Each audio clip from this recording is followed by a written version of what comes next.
너 우리 남편 자식이잖아. 말순이 소리쳤습니다. 대체 무슨 생각으로 이 집에 들어온 거야? 말순의 외침에 정우도 충격을 받아 멍하니 서 있었어요. 무슨 말인지 이해할 수 없었지만 어머니의 심각한 표정과 지영의 창백한 얼굴을 보니 심상치 않다는 것을 알 수 있었습니다. 지영은 사진을 떨리는 손으로 받아들고는 한참 동안 바라봤습니다. 어릴 때부터 궁금했던 자신의 출생에 대한 의문들이 이 순간 모두 해결되는 듯 했어요. 고아원에서 자란 자신, 그리고 늘 비밀에 쌓여있던 아버지의 정체. 제가 정말로? 지영의 목소리는 거의 속삭임에 가까웠습니다. 그래, 너는 우리 기태의 딸이야. 그리고 정우는 너희 오빠라고. 말순의 말에 정우가 비틀거리며 의자에 주저앉았어요. 뭐라고요? 어머니, 그게 무슨 말씀이세요? 정우는 믿을 수 없다는 표정으로 어머니를 바라봤습니다. 오늘 사연 시작하기 전에 더 많은 사연을 시청하고 싶으시다면 구독과 좋아요, 댓글 부탁드립니다. 경기도 외곽 단독주택가, 아침 햇살이 담장 너머로 스며드는 평범한 하루가 시작되었습니다. 이말수는 벌써 새벽 5시부터 일어나 집안 곳곳을 살피며 하루를 준비했죠. 63세의 나이에도 허리는 곱고 걸음걸이는 단단했습니다.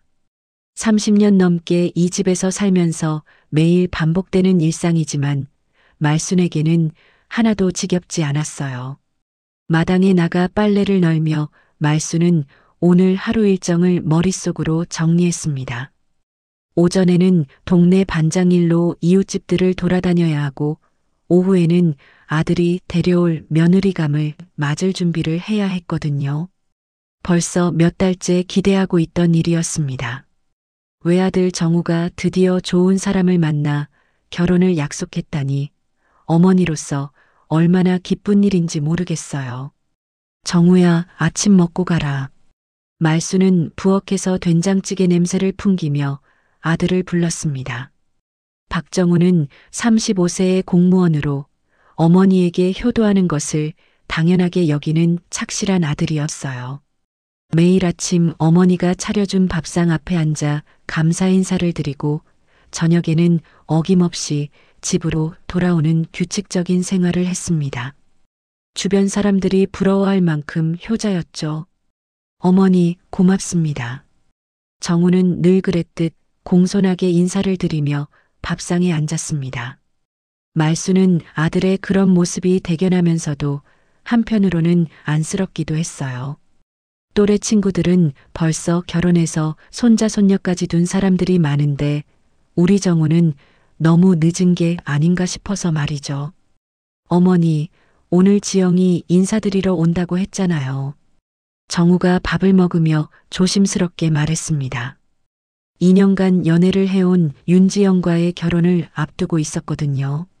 말수는 고개를 끄덕이며 대답했지만 마음 한편으로는 묘한 떨림이 있었어요. 아들의 신부가 될 여자를 만난다는 것이 긴장되기도 하고 한편으로는 기대가 되기도 했습니다.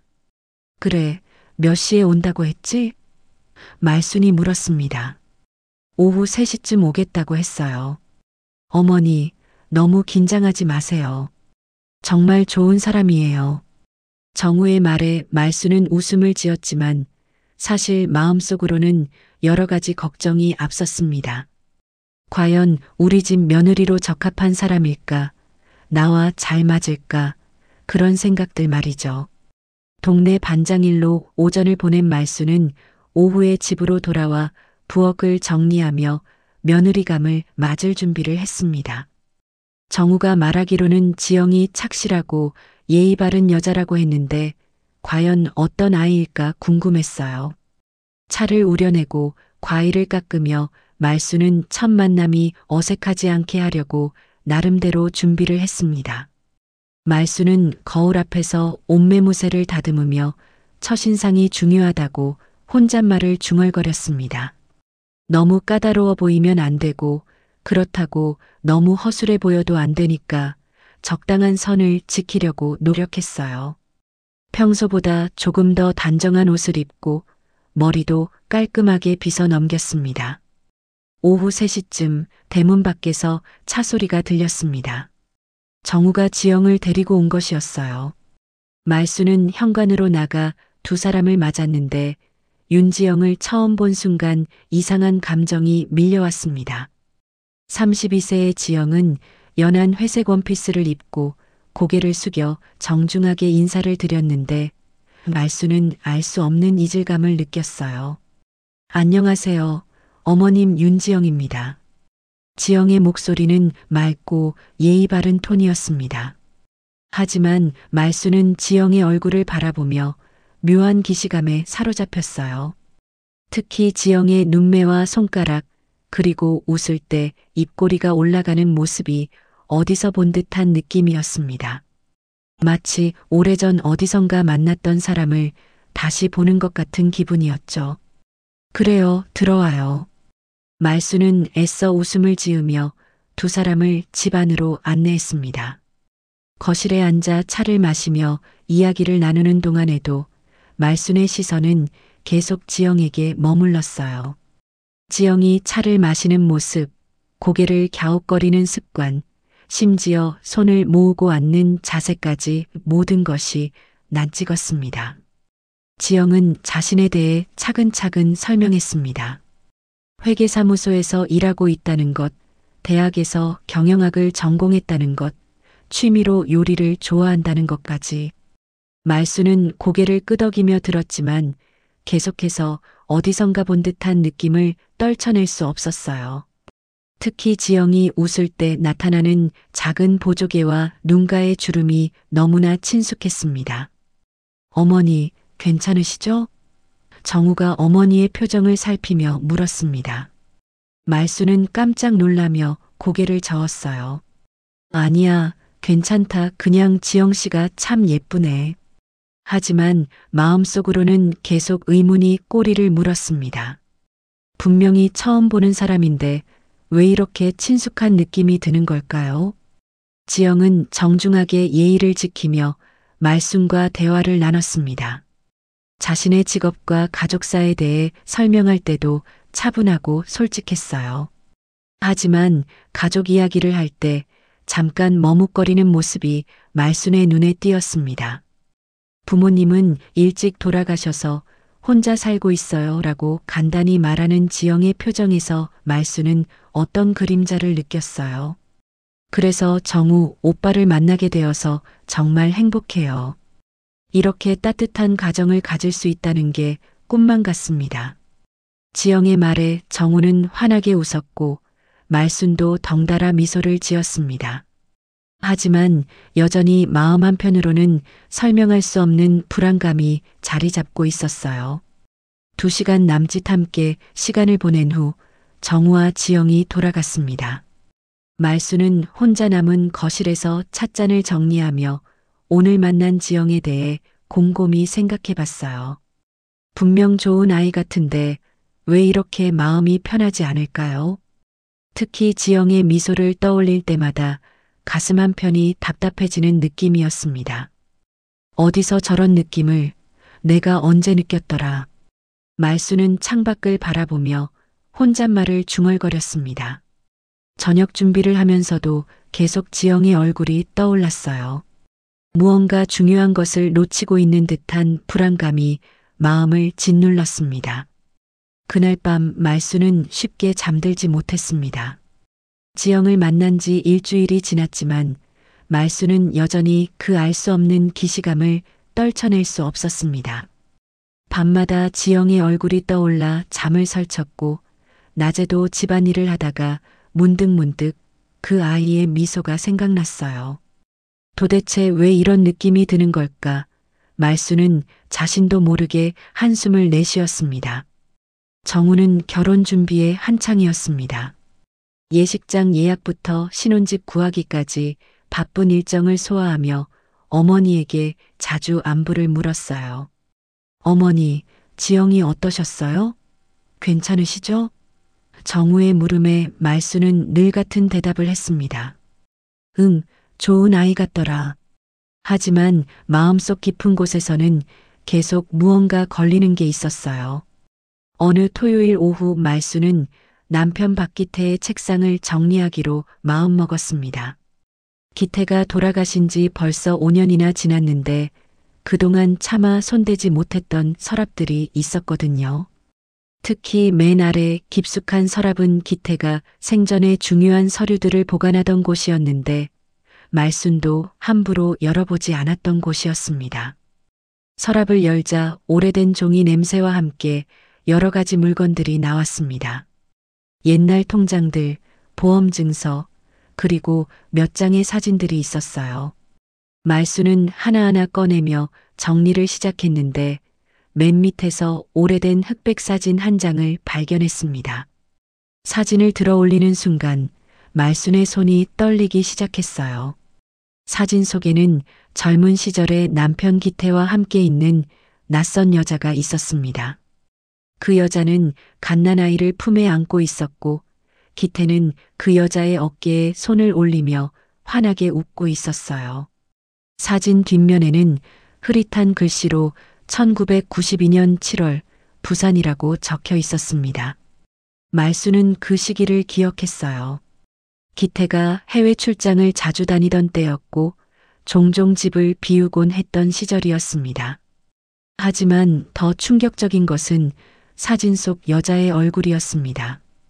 흑백 사진이라 선명하지는 않았지만 그 여자의 눈매와 코 그리고 입가의 모습이 어디선가 본 듯했어요. 말수는 사진을 더 가까이 들여다보며 숨을 멈췄습니다. 이 얼굴 분명히 어디서 본 것 같은데 그 순간 지영의 얼굴이 떠올랐습니다. 설마. 말수는 사진을 손에 쥔 채 의자에 주저앉았습니다. 심장이 빠르게 뛰기 시작했어요. 사진 속 여자와 지영이 닮았다는 생각이 머릿속을 스쳐 지나갔지만 곧 고개를 저었습니다. 그럴 리가 없어. 그냥 우연의 일치일 거야. 하지만 아무리 부정하려 해도 그 닮은 모습을 지울 수 없었어요. 그날 밤 말수는 동네 아는 언니에게 전화를 걸었습니다. 김영자는 말순보다 5살 많은 동네 터줏대감으로 이 동네 사람들의 사연을 누구보다 잘 아는 사람이었어요. 영자 언니 혹시 기억나는 게 있나 해서 전화했는데 말수는 조심스럽게 말을 꺼냈습니다. 무슨 일이야 말수나? 영자의 목소리에서 관심이 묻어났습니다.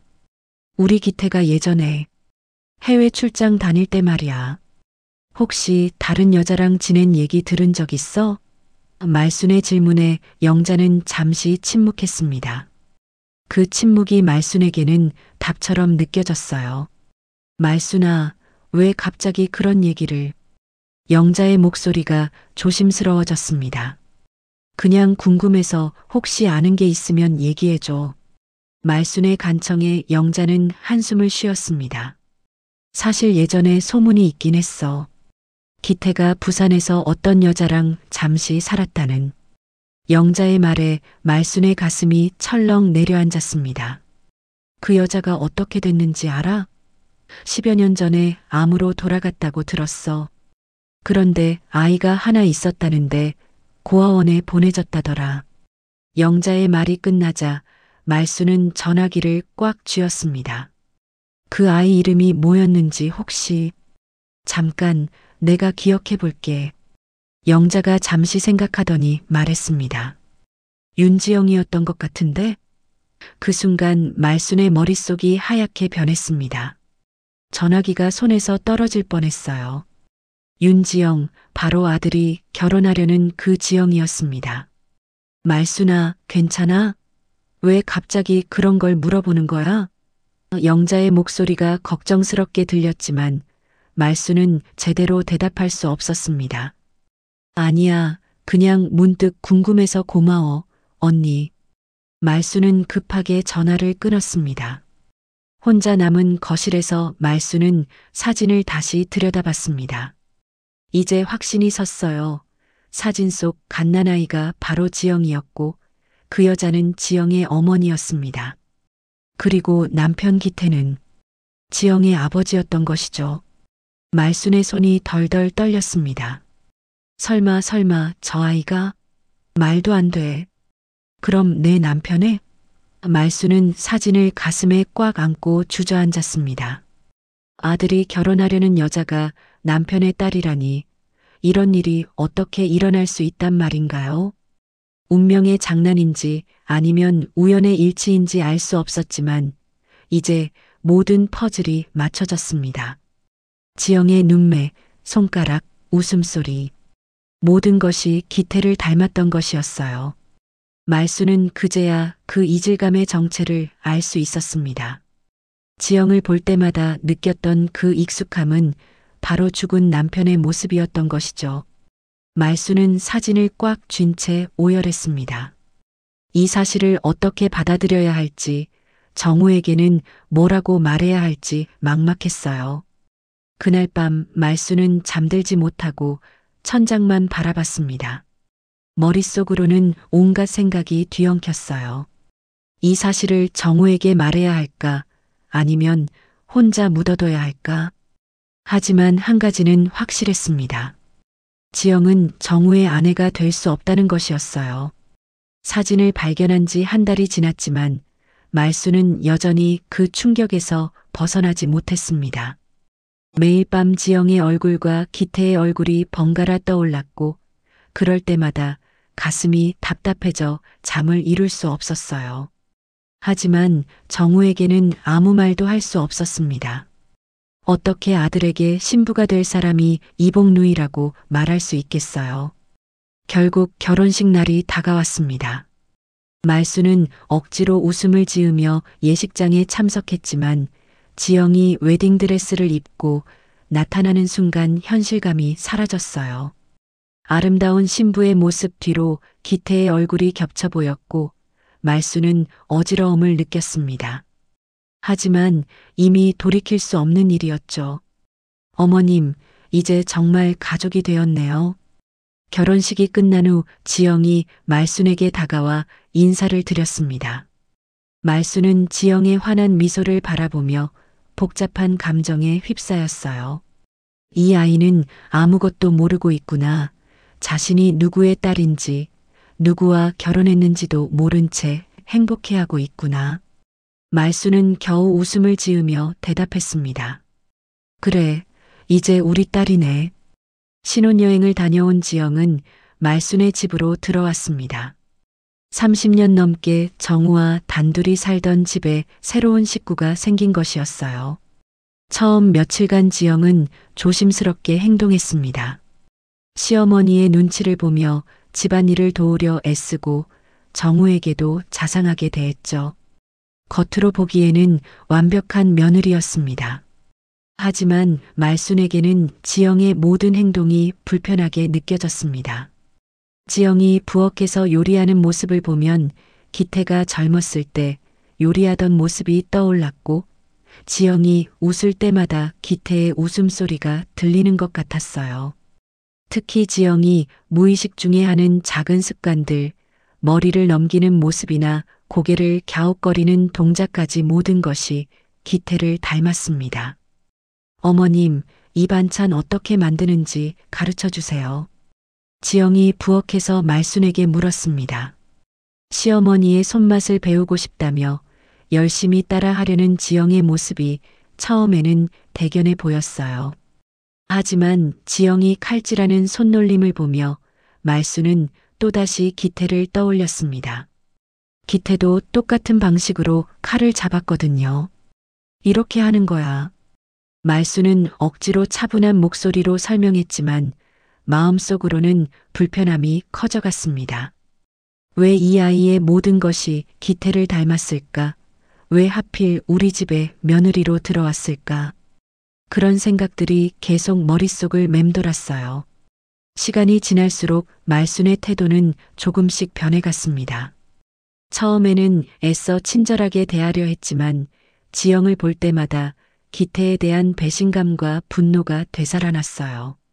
지영이 거실을 청소할 때는 거기 먼지 아직 남았네라고 지적했고 빨래를 할 때는 이런 건 따로 빨아야지라며 트집을 잡았습니다.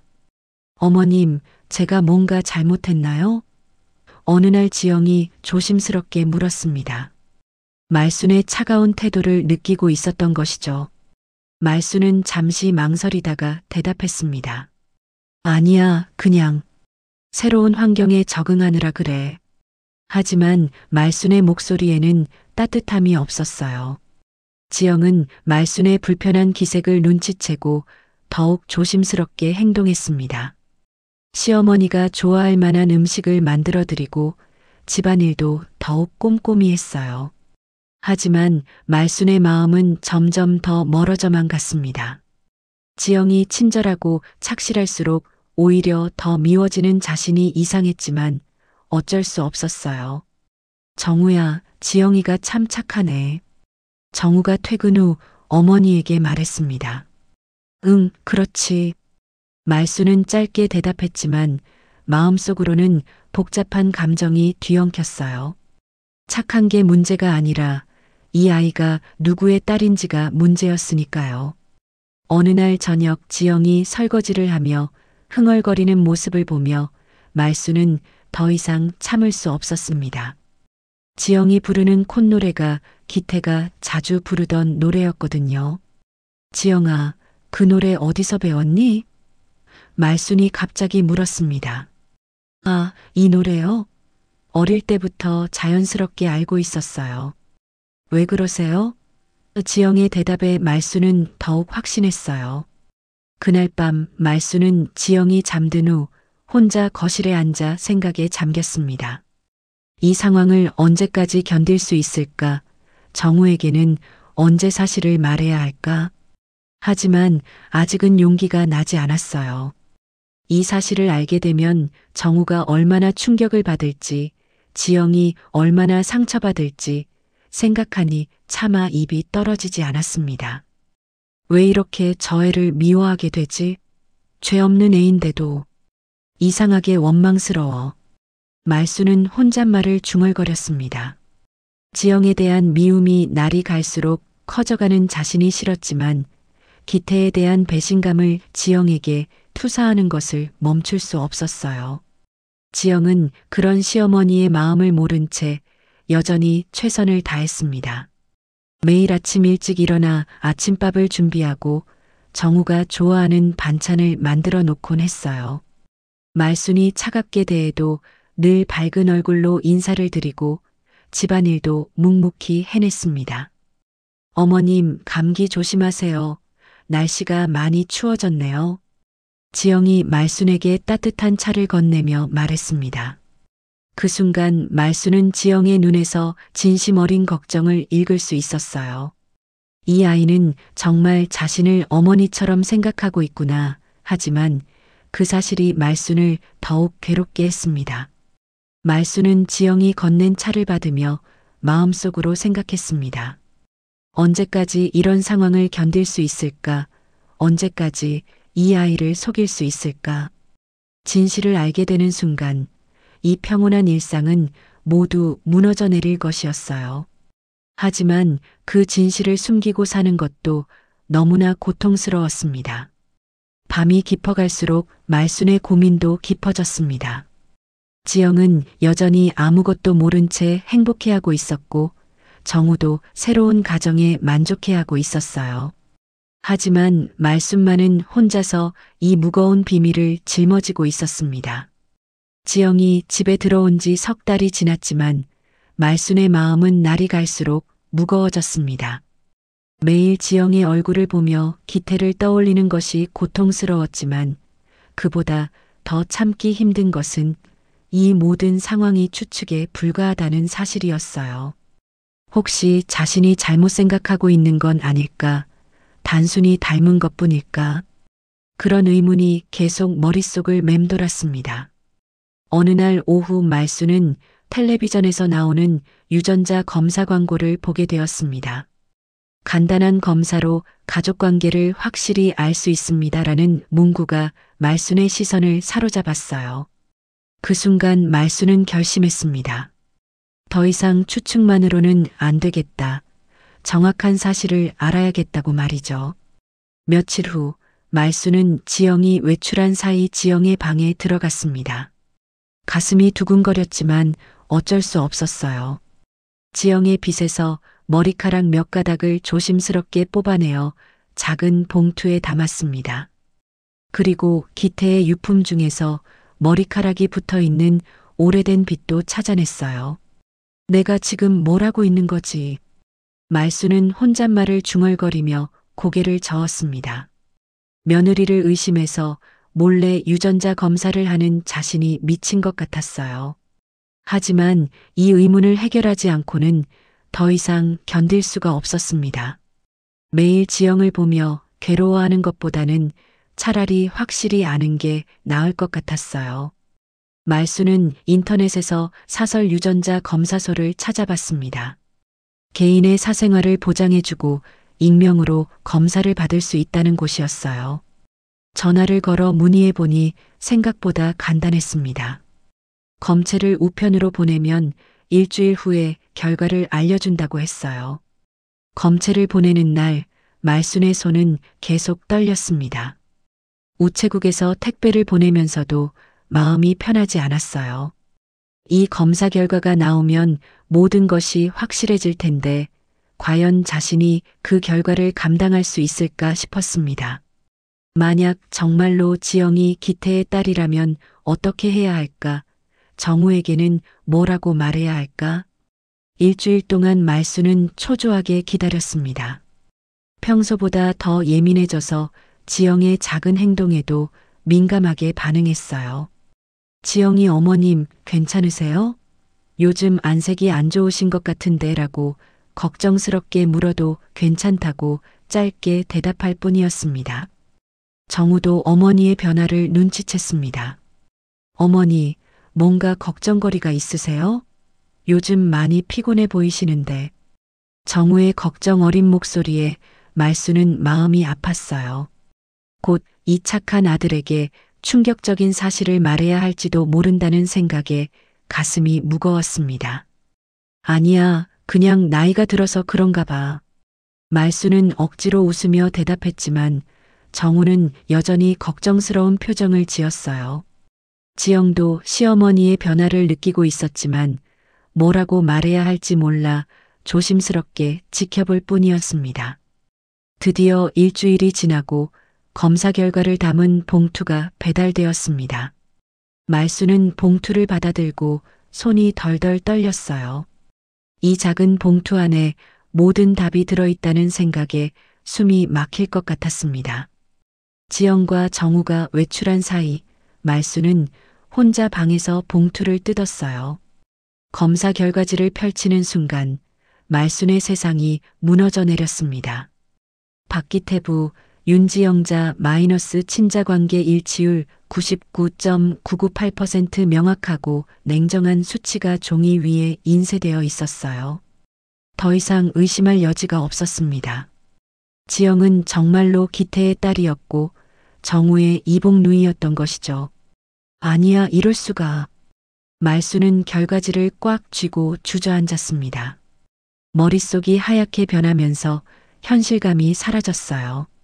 지금까지의 추측이 모두 사실이었다니 이런 끔찍한 일이 어떻게 일어날 수 있단 말인가요? 며느리로 받아들인 아이가 남편의 딸이라니 상상조차 할 수 없는 일이었습니다. 말수는 한참 동안 그 자리에 앉아 있었습니다. 분노와 절망 그리고 허탈감이 뒤섞인 복잡한 감정에 휩싸였어요. 기태에 대한 원망이 솟구쳤습니다. 어떻게 이런 비밀을 혼자만 간직하고 세상을 떠날 수 있었을까? 왜 아무 말도 하지 않았을까? 그때 현관문이 열리는 소리가 들렸습니다. 지영이 장을 보고 돌아온 것 같았어요. 어머님 다녀왔습니다. 지영의 밝은 목소리가 집안에 울렸지만 말순에게는 그 목소리조차 괴로웠습니다. 이제 지영을 볼 때마다 이 끔찍한 진실을 떠올려야 한다는 게 견딜 수 없었어요. 말수는 서둘러 결과지를 서랍 깊숙이 숨겼습니다.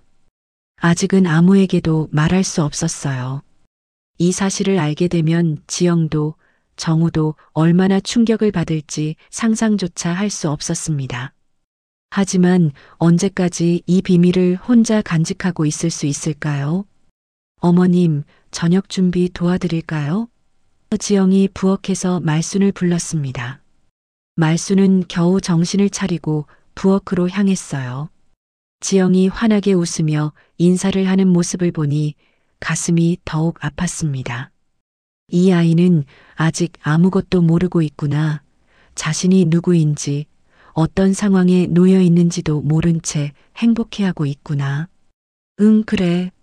말순은 짧게 대답했지만 목소리가 떨렸어요. 지영은 말순의 이상한 기색을 눈치채고 걱정스럽게 물었습니다. 어머님, 많이 피곤하신가 봐요. 오늘은 제가 저녁 준비할게요. 지영의 따뜻한 배려가 오히려 말순을 더욱 괴롭게 했어요. 그날 저녁 식사 시간, 말순은 지영과 정우를 바라보며 복잡한 심정이었습니다.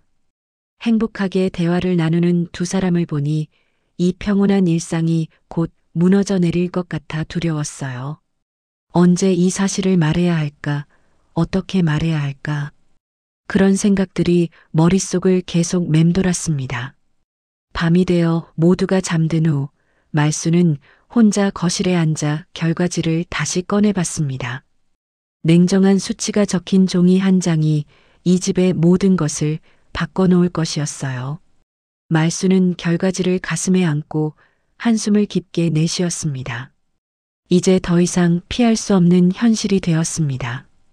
유전자 검사 결과를 받은 지 일주일이 지났지만 말순은 하루하루가 지옥 같았습니다. 지영을 볼 때마다 그 충격적인 진실이 떠올라 제대로 잠을 잘 수도 밥을 먹을 수도 없었어요. 지영이 어머님, 요즘 많이 야위신 것 같은데 괜찮으세요? 라고 걱정스럽게 물어올 때마다 말순은 가슴이 찢어질 것 같았습니다. 하지만 더 이상 참을 수 없는 순간이 다가왔습니다. 어느 날 저녁 정우가 회사에서 늦게 들어왔는데 지영과 함께 앉아 미래 계획에 대해 이야기하고 있었어요.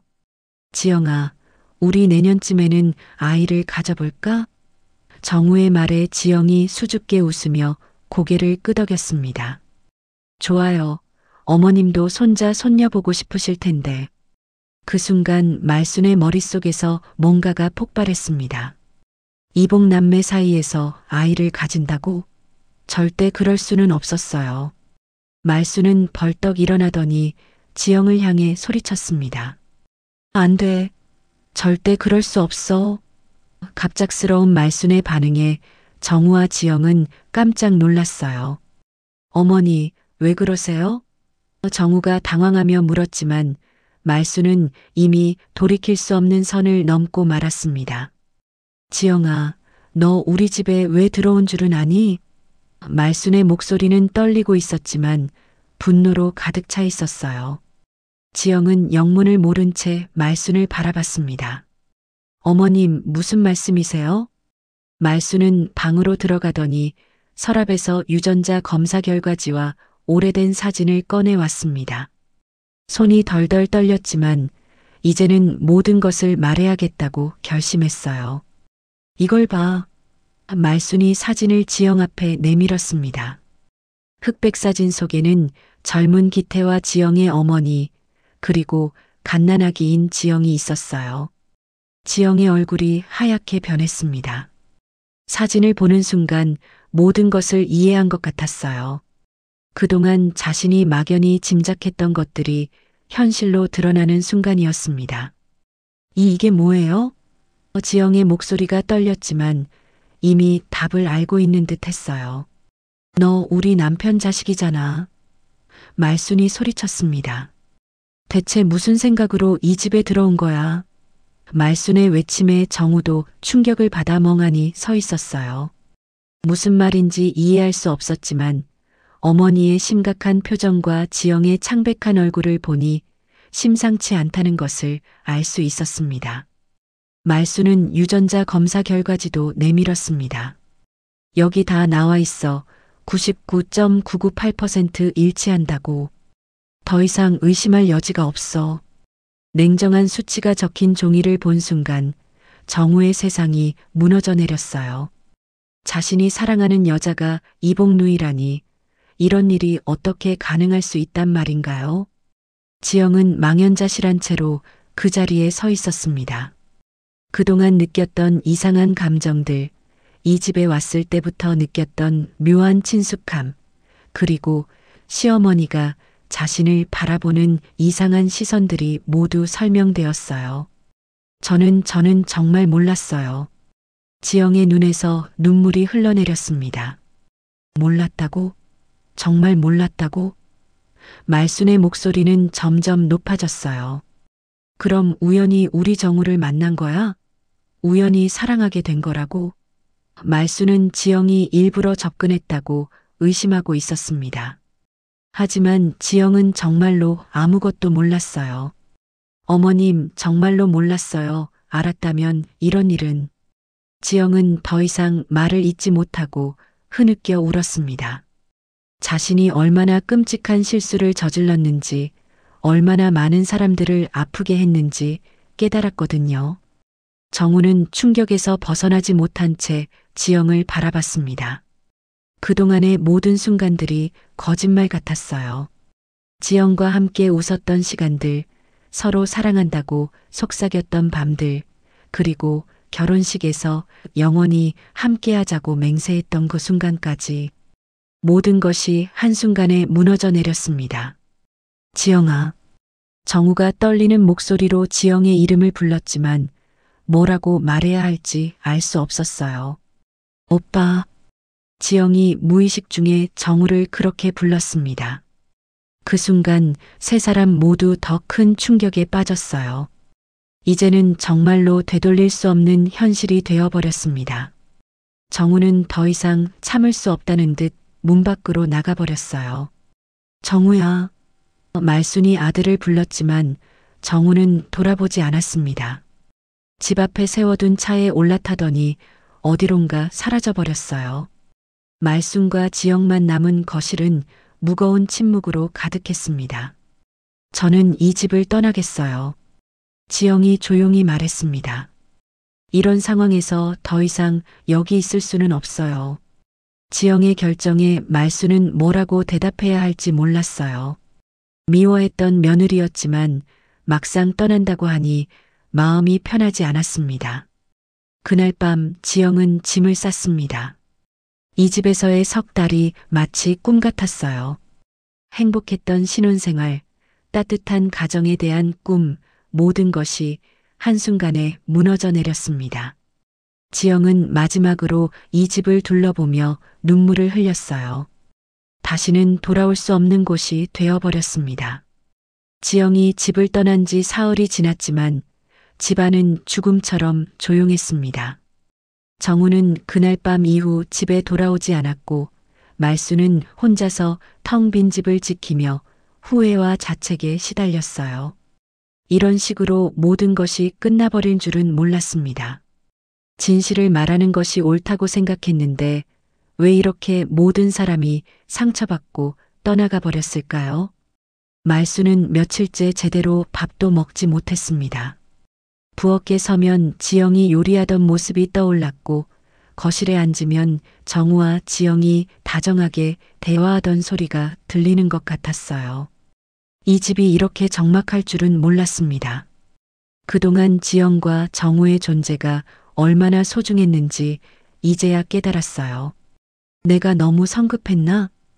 말순은 혼잣말을 중얼거렸습니다. 진실을 알고 나서 참을 수 없어 폭발해버렸는데 좀 더 신중하게 접근했어야 했나 싶었어요. 하지만 이미 돌이킬 수 없는 일이었습니다. 말순은 하루 종일 집안을 배회하며 무엇을 해야 할지 몰랐어요. 넷째 날 오후 말순은 정우의 소식이라도 들어야겠다는 생각에 정우의 직장에 전화를 걸었습니다. 정우가 요즘 출근은 잘하고 있나요? 조심스럽게 물었더니 동료가 대답했어요. 네, 출근은 하고 계시는데 많이 힘들어 보이세요. 혹시 무슨 일이라도 있으신가요? 말수는 아니에요. 그냥 궁금해서요라고 대답했지만 가슴이 아팠습니다. 그날 저녁 말수는 오래된 창고를 정리하기로 마음먹었습니다. 혼자 있으니 자꾸 슬픈 생각만 들어서 몸이라도 움직여야겠다는 생각이었어요. 창고에는 기태의 유품들이 많이 있었는데 그동안 차마 정리하지 못했던 것들이었습니다. 오래된 상자들을 하나씩 열어보며 추억에 잠겼어요. 맨 구석에 있던 낡은 나무 상자를 열었을 때 말순의 손이 멈췄습니다. 그 안에는 기태의 손글씨로 쓰인 편지들이 여러 장 들어 있었어요. 봉투에는 말순에게라고 적혀 있었습니다. 말순은 떨리는 손으로 편지를 꺼내 펼쳤어요. 기태의 친숙한 글씨체가 눈에 들어왔습니다. 말순아, 이 편지를 내가 읽고 있다면 아마 내가 이 세상에 없을 때일 거야. 편지의 첫 문장을 읽는 순간 말순의 눈에서 눈물이 흘러내렸어요. 기태가 죽기 전에 미리 써둔 편지였던 것입니다. 내가 죽기 전에 너에게 말하지 못한 이야기가 있어. 평생 가슴에 묻고 살아온 비밀이야. 편지는 계속 이어졌습니다. 내게 딸이 있다. 부산에서 만난 여자와의 사이에서 태어난 아이야. 그 여자 이름은 김미선이고 아이 이름은 윤지영이다. 미선이는 나와 함께 살고 싶어 했지만 나는 너와 정우를 버릴 수 없었어. 그래서 미선이와 헤어졌고 지영이는 고아원에 보내졌다. 말수는 편지를 읽으며 온몸이 떨렸습니다. 기태가 그 모든 사실을 알고 있었다는 것, 그리고 평생 죄책감에 시달렸다는 것을 이제야 알게 되었어요. 나는 평생 그 아이에게 미안했어. 아버지 역할을 해주지 못한 것, 제대로 된 가정을 만들어주지 못한 것이 너무 죄송했다. 편지에는 기태가 지영을 몇 번이나 찾아갔던 이야기도 적혀 있었습니다. 지영이가 고아원에 있는 동안 몇 번 찾아갔어. 멀리서나마 아이의 안전을 확인하고 싶었거든. 고아원에 후원금도 보냈고 지영이가 성인이 된 후에는 장학금도 지원했다. 하지만 한 번도 내가 아버지라고 말하지는 못했어. 말수는 편지를 읽으며 기태에 대한 생각이 완전히 바뀌었습니다. 그동안 기태를 배신자라고 생각했는데 사실 기태도 평생 고통스러워했던 것이었어요. 내가 없으면 너라도 그 아이를 지켜줬으면 좋겠어. 지영이는 아무 죄가 없는 아이야. 모든 잘못은 나에게 있어. 편지의 마지막 부분에서 말수는 더 큰 충격을 받았습니다. 사실 지영이는 자신의 출생에 대해 알고 있어. 성인이 된 후 고아원에서 들었다고 하더라. 하지만 나를 찾아오지는 않았어. 아마 우리 가족에게 피해를 주고 싶지 않아서였을 거야. 그런 착한 아이를 나는 평생 외면하고 살았다. 말수는 편지를 다 읽고 나서 주저앉았습니다. 지영이 이미 모든 사실을 알고 있었다는 것, 그럼에도 불구하고 정우와 결혼했다는 것이 이해가 되지 않았어요. 하지만 곧 깨달았습니다. 지영도 사랑 앞에서는 그 사실을 잊고 싶었을 것이라고 말이죠. 다음 편지에는 더 자세한 내용이 적혀 있었습니다. 지영이는 몇 년 전 나를 찾아온 적이 있어. 하지만 나는 만나지 않았다. 우리 가족을 지키기 위해서였어. 지영이는 문 앞에서 한참 기다렸지만 결국 돌아갔다. 그때 내 마음이 얼마나 아팠는지 너는 모를 거야. 말수는 그제야 모든 퍼즐이 맞춰졌음을 깨달았습니다. 지영이 정우를 만난 것이 우연이 아니었을 수도 있다는 생각이 들었어요. 아버지를 그리워하던 지영이 정우를 통해 가족의 온기를 느끼고 싶었던 것은 아닐까요? 하지만 사랑은 진심이었을 것입니다. 편지의 마지막 문장을 읽으며 말수는 오열했습니다. 말수나, 내가 죽으면 지영이를 용서해줘. 그리고 가능하다면 우리 가족으로 받아들여줘.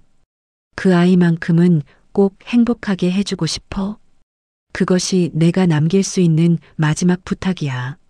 말수는 편지를 가슴에 안고 한참을 울었습니다. 지영에 대한 모든 오해가 풀렸어요. 지영은 나쁜 의도로 이 집에 온 것이 아니었고 단지 가족의 사랑을 원했던 것 뿐이었습니다. 그리고 정우와의 사랑도 진심이었던 것이죠. 내가 너무 잘못했구나. 말수는 자신의 행동을 후회했습니다. 지영을 미워하고 내쫓은 것, 정우에게 충격을 준 것, 모든 것이 잘못되었다는 것을 깨달았어요. 이제라도 늦지 않았다면 지영을 찾아가서 용서를 구해야겠다고 생각했습니다. 기태의 편지를 읽고 난 다음 날 말수는 지영을 찾기로 결심했습니다. 하루 종일 용기를 내려고 애썼지만 쉽지 않았어요. 어떤 얼굴로 지영을 만나야 할지, 뭐라고 말해야 할지 도무지 알 수 없었습니다. 하지만 기태의 마지막 부탁을 외면할 수는 없었어요. 말수는 지영이 다니던 회계사무소에 전화를 걸어 연락처를 알아냈습니다. 지영이 임시로 머물고 있는 고시원 주소를 듣고 나서 가슴이 아팠어요. 그 넓은 집에서 살던 아이가 이제는 좁은 고시원에서 혼자 지내고 있다니 말순의 잘못 때문이었습니다.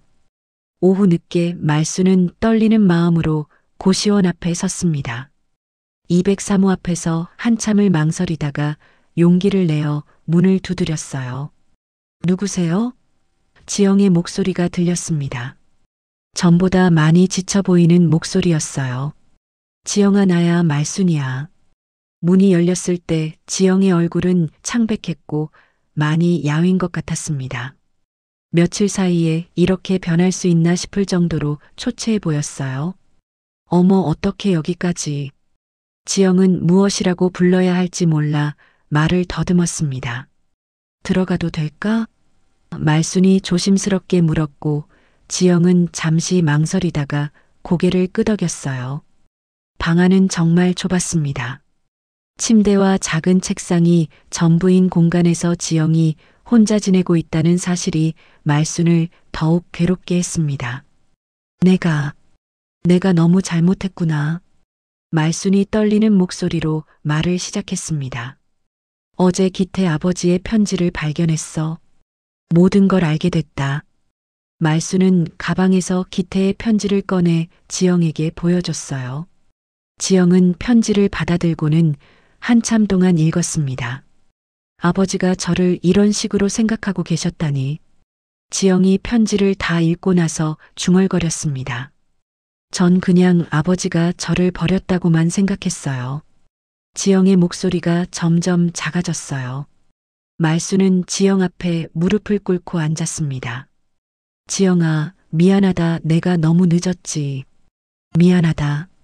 말순의 진심 어린 사과에 지영도 눈물을 흘렸어요. 며느리로 들인 게 아니라 너를 가족으로 품었어야 했는데. 사실 저는 오래전부터 알고 있었어요. 지영이 고백했습니다. 고아원에서 자라면서 제 출생에 대해 궁금했거든요. 성인이 되고 나서 박기태라는 분이 제 아버지라는 걸 알게 됐어요. 지영의 고백에 말수는 숨을 멈췄어요. 그럼 정우를 만난 것도? 아니에요. 그건 정말 우연이었어요. 지영이 급하게 대답했어요. 하지만 정우 오빠를 사랑하게 되면서 그 사실을 잊고 싶었어요. 정말 가족이 되고 싶었거든요. 아버지를 통해서라도 가족의 온기를 느끼고 싶었어요. 지영아, 이제 집에 돌아가자. 말순이 지영의 손을 꼭 잡았습니다. 며느리가 아니라 딸로, 우리 기태의 딸로 집에 돌아가자. 말순의 제안에 지영은 놀란 표정을 지었어요. 하지만 정우 오빠는 어떻게 생각하실까요? 그때 문 밖에서 발걸음 소리가 들렸습니다. 지영아, 나야, 정우야. 정우의 목소리였습니다. 지영이 문을 열자 정우가 서 있었어요. 며칠 만에 보는 정우의 얼굴도 많이 지쳐 보였습니다. 정우야. 말순이 먼저 입을 열었습니다. 우리 이야기 좀 하자. 세 명이 함께. 정우는 고개를 끄덕이며 방 안으로 들어왔어요. 말순이 편지를 정우에게 건네주었고 정우는 편지를 읽으며 복잡한 표정을 지었어요. 편지를 다 읽은 정우가 입을 열었습니다. 저도 며칠 동안 생각해 봤어요. 지영이를 사랑하는 마음은 변하지 않아요. 하지만 이 상황을 어떻게 받아들여야 할지 모르겠어요. 정우의 솔직한 고백에 지영이 고개를 떨궜어요. 정우야, 우리 다시 시작하자. 말순이 두 사람을 바라보며 말했습니다. 법적으로는 혼인 취소를 하고 지영이는 우리 가족으로 남는 거야. 내 아버지의 딸로, 내 딸로 말이야. 말순의 제안에 정우와 지영은 서로를 바라봤어요. 그게 가능할까요? 지영이 조심스럽게 물었습니다. 물론이야, 우리가 진짜 가족이 되는 거지. 말순이 환하게 웃었어요. 처음으로 진심으로 웃는 얼굴이었습니다. 세 사람은 서로를 바라보며 새로운 시작을 약속하는 듯 했어요. 그날 밤 세 사람은 함께 집으로 돌아왔습니다.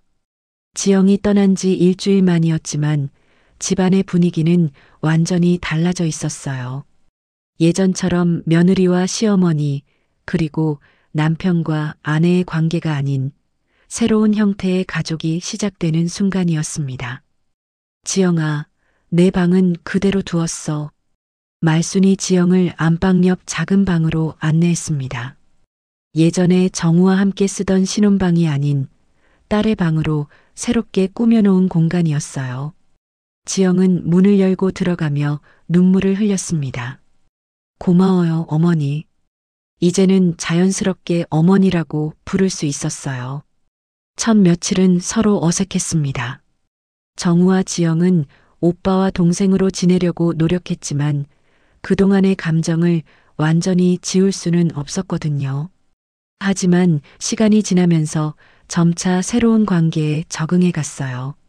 말순은 지영을 진짜 딸처럼 대했고 지영도 말순을 친어머니처럼 따랐습니다. 한 달 후 정우와 지영은 법원에서 혼인무효 신청을 했습니다. 복잡한 절차였지만 변호사의 도움으로 무사히 마칠 수 있었어요. 서류에 도장을 찍는 순간 두 사람은 묘한 기분이었습니다. 슬프면서도 홀가분한 그런 복잡한 감정이었죠. 이제 정말 오빠고 동생이네요. 지영이 법원을 나오며 말했습니다. 그래, 이제부터는 진짜 가족이야. 정우도 웃으며 대답했어요. 사랑했던 감정은 가족애로 승화되고 있었습니다. 쉽지 않은 과정이었지만 서로를 포기할 수 없다는 마음이 이런 선택을 가능하게 했어요. 말순은 동네 사람들에게 상황을 설명해야 했습니다. 지영이가 우리 기태의 딸이었어. 그래서 정우와는 헤어지고 이제 우리 딸로 지낼 거야. 처음에는 모든 사람이 놀랐지만 시간이 지나면서 이해하고 받아들여 주었어요. 오히려 말순의 용기를 칭찬하는 사람들도 많았습니다. 여름이 지나고 가을이 되면서 이 특별한 가족은 안정을 찾아갔습니다. 지영은 자신의 일을 계속하면서도 집안일을 도왔고 정우는 지방 발령을 자청해서 새로운 환경에서 재출발을 준비했어요. 말순은 두 사람을 지켜보며 뿌듯함을 느꼈습니다. 어느 날 저녁 지영이 말순에게 말했습니다. 어머니, 저 장학재단을 만들고 싶어요. 저처럼 고아원에서 자란 아이들을 위한 재단을요. 지영의 제안에 말순은 크게 공감했어요. 좋은 생각이네. 내 아버지도 그런 일을 좋아하셨을 거야. 말순은 기태의 유산과 자신의 저축을 모아 지영의 꿈을 지원하기로 했습니다. 지영장학재단이라는 이름으로 설립된 재단은 고아원 출신 아이들의 교육비를 지원하는 일을 시작했어요. 지영은 자신의 경험을 바탕으로 아이들에게 실질적인 도움을 줄 수 있었습니다. 정우도 지방 발령을 받기 전까지 재단 일을 도왔습니다. 지영아, 내가 이런 일을 한다니 정말 자랑스러워. 정우의 말에 지영은 환하게 웃었어요. 오빠 덕분에 이런 기회를 얻었는걸요. 오빠를 만나지 않았다면 이 가족도 이런 일도 할 수 없었을 거예요. 겨울이 되어 정우가 지방으로 발령을 떠나는 날 가족들은 기차역에서 배웅했습니다. 어머니, 지영이 잘 부탁드려요. 정우가 말순에게 인사를 드렸어요. 걱정 마, 우리 잘 지낼 거야. 말순이 아들의 어깨를 토닥이며 말했습니다. 오빠, 새로운 곳에서 좋은 사람 만나세요. 지영이 정우에게 말했습니다. 너도 행복해야 해. 좋은 사람 만나면 꼭 소개시켜줘. 정우와 지영은 이제 정말 오빠와 동생 같은 대화를 나누고 있었어요. 기차가 떠나갈 때까지 손을 흔들며 배웅하는 모습이 따뜻해 보였습니다. 1년이 지났습니다. 말수는 동네 복지관에서 요양보호사 봉사를 시작했어요. 지영과 함께 어려운 이웃들을 돌보며 보람을 느꼈습니다. 어머니, 이런 일 하시니까 더 젊어 보이세요. 지영의 말에 말수는 웃었어요. 내가 있으니까 마음이 든든해서 그래. 지영의 장학재단도 점점 커져갔습니다. 처음에는 몇 명만 도왔는데 이제는 수십 명의 아이들이 지원을 받고 있었어요.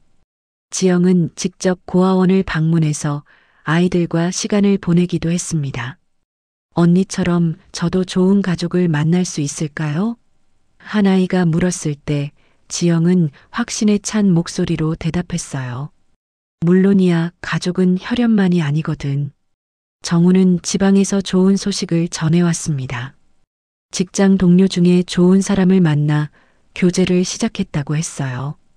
어머니, 지영이, 이번 추석에는 그분도 함께 데려갈게요. 정우의 전화를 받고 말순과 지영은 기뻐했습니다. 추석 때 정우가 새로운 연인과 함께 집에 왔습니다. 이수진이라는 초등학교 교사였는데 정우와 잘 어울리는 따뜻한 사람이었어요. 어머님, 지영 씨, 안녕하세요. 수진이 정중하게 인사를 드렸을 때 말수는 마음에 들어 했습니다. 수진 씨, 정우가 좋은 사람 만났네요. 지영이 반갑게 인사했어요. 지영 씨도 정말 좋은 일을 하고 계시다고 들었어요. 존경스러워요.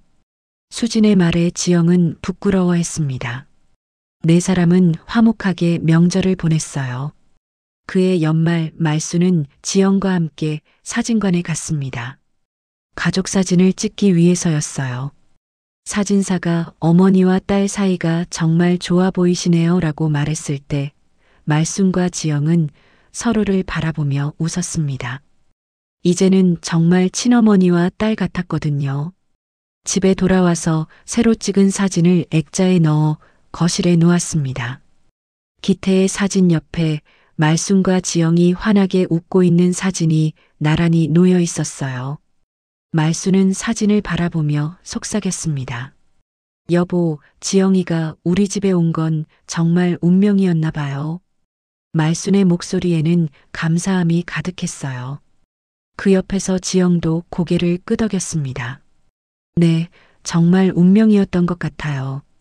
이렇게 따뜻한 가족을 만날 수 있어서 행복해요. 창밖으로 눈이 내리기 시작했습니다. 새로운 계절이 시작되는 것처럼 이 특별한 가족의 새로운 이야기도 계속되고 있었어요. 말순과 지영은 서로의 손을 잡고 창밖의 눈을 바라보며 미소를 지었습니다. 이제 그들에게는 진정한 평안이 찾아왔습니다.